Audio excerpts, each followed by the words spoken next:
Conclusion. This being so, when conditions were mature for the teaching of birth in the Pure Land, Devadatta provoked Ajatasattu to commit grave crimes, and out of pity for beings of this defiled world, Sakyamuni guided Vaidehi to her selection of the land of peace.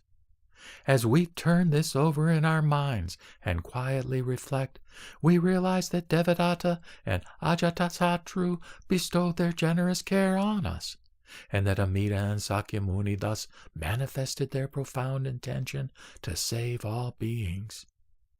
Accordingly, Vasubandhu, the author of the treatise on the Pure Land, proclaims pure Shinjin, fast and unhindered, and universally awakens the multitudes of this passion-defiled world of suffering. Master Tanluan clarifies Amida's directing of virtue, which is the working of great compassion for our going to the Pure Land and our return to this world. And he thoroughly expounds for all with care and concern the profound significance of being benefited by the other power and other power benefiting others. The teaching and saving activity of the Buddha and the incarnated ones was solely to bring benefits universally to all foolish beings. The vast great mind and practice arise solely out of the desire to guide evil people who have committed grave offenses and those who wholly lack the seed of Buddhahood.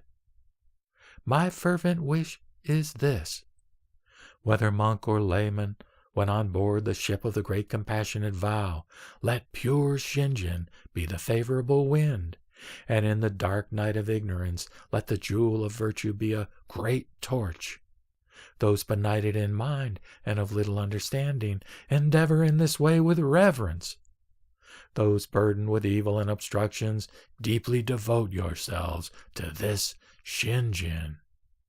Ah, difficult to encounter, even in many lifetimes, is the decisive cause of birth, Amida's universal vow. And difficult to realize, even in myriads of kalpas, is pure Shinjin that is true and real. If you should come to realize Shinjin, rejoice at the conditions from the distant past that have brought it about. But if in this lifetime you are still trapped in a net of doubt, then inevitably you will pass further in birth and death through myriads of kalpas and countless lives. Hear and reflect on the truth that one is grasped by Amida, never to be abandoned. The teaching of attaining birth in the Pure Land with transcendent quickness and ease, and let there be no wavering or apprehension. How joyous I am, realizing, as I humbly reflect, that my heart and mind stand rooted in the Buddha ground of the universal vow, and that my thoughts and feelings flow within the Dharma ocean, which is beyond comprehension.